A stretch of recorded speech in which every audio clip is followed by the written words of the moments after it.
অন্তর্বর্তীকালীন সরকার গঠিত হয়েছে বেশ অনেক দিন হয়ে গিয়েছে। আজকে আহতদের যে আমরা সারা ঢাকাতে আমরা যে চিত্র দেখেছি এবং বাংলাদেশের বিভিন্ন জায়গা থেকে যে চিত্রের খবর পেয়েছি, এতদিন পর্যন্ত আহতদের আন্তর্জাতিক মানের সেবা নিশ্চিত করতে না পারা এবং তাদের জন্য পূর্ণাঙ্গ একটি তালিকা করতে না পারাকে আমি এই অন্তর্বর্তীকালীন সরকারের প্রথম ব্যর্থতা হিসেবে চিহ্নিত করতে চাই। কারণ এই অন্তর্বর্তীকালীন সরকারের উচিত ছিল শুরুতেই এসে যারা আহত হয়েছে এবং শহীদ হয়েছে তাদের জন্য আমাদের যেটাকে আমরা বলি ওয়ান স্পট যে সলিউশন, অনশট যে সলিউশন, এই ওয়ান-শট সলিউশন নিশ্চিত করা। কিন্তু আমরা সেই জায়গায় দেখেছি আজকের এই দিনে দাঁড়িয়েও আমরা পূর্ণাঙ্গ আহতদের কোনো লিস্ট পাইনি, পূর্ণাঙ্গ যারা শহীদ হয়েছে তাদের লিস্ট পাইনি। আমরা ছাত্রদের জায়গা থেকে আমরা অক্লান্ত পরিশ্রম করে যাচ্ছি, কিন্তু একটা বিষয় মনে করে দিতে চাই, আমাদের কিন্তু কোনো অথরিটি নেই। এই যে আপনারা যে দেখছেন ট্রাফিক পুলিশ নিয়ন্ত্রণ করছে শিক্ষার্থীরা, বা আমরা বিভিন্ন হসপিটালে ছুটে যাচ্ছি, বিভিন্ন ধরনের আইনশৃঙ্খলা পরিস্থিতিকে স্বাভাবিক করার চেষ্টা করছি, এটি কিন্তু পুরোটি হচ্ছে স্বেচ্ছাসেবীমূলক একটি কাজ। এখানে কোনো ধরনের আমাদের পলিটিক্যাল অথরিটি নেই, আমাদের আইনগত কোনো অথরিটি নেই।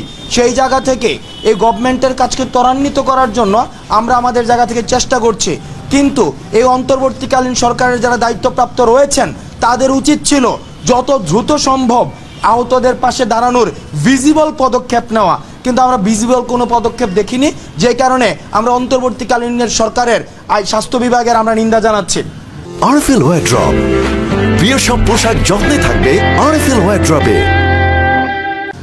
আরেকটি বিষয়, এই সম্পূরক একটি বিষয়, সেটি হচ্ছে আমাদের এই যে সমন্বয়ক এবং সহ সমন্বয়ক নিয়ে বিভিন্ন ধরনের আলাপ আলোচনা হচ্ছে বিভিন্ন জায়গায়।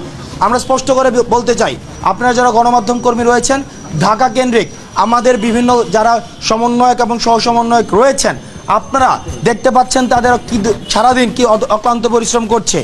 আপনারা যদি দেখেন কেউ সমন্বয়ক এবং সহ সমন্বয়ক নামে বিশেষ কোনো সুযোগ সুবিধা কোথাও চাচ্ছে, আপনাদের সাথে বিশেষ কোনো সম্পর্ক তৈরি করার চেষ্টা করছে, বা সরকারের কোনো প্রশাসনে গিয়ে বিশেষ কোনো সুযোগ সুবিধা চাচ্ছে, আপনারা তাদের আইনের হাতে সোপর্দ করুন।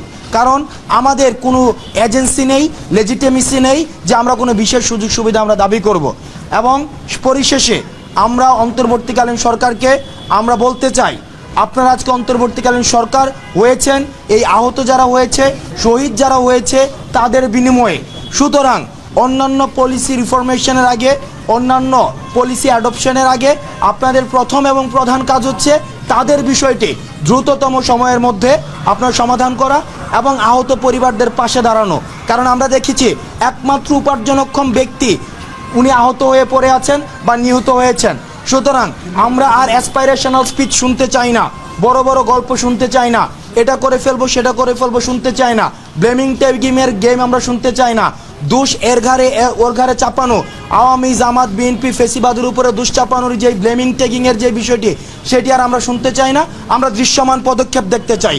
আমরা দেখতে চাই আগামী 24 ঘন্টার মধ্যে স্বাস্থ্য মন্ত্রণালয় কী ধরনের পদক্ষেপ নেয়, এবং গণমাধ্যম কর্মী যারা রয়েছেন আপনারা স্বাস্থ্য মন্ত্রণালয়ের দায়িত্ব যারা রয়েছেন তাদেরকে 24 ঘন্টার মধ্যে তাদের দৃশ্যমান পদক্ষেপ সম্পর্কে আপনারা তাদেরকে প্রশ্ন করুন, এবং জনগণের প্রশ্ন তাদের কাছে তাদেরকে করে তাদেরকে জবাবদিহিতার আওতায় নিয়ে আসুন।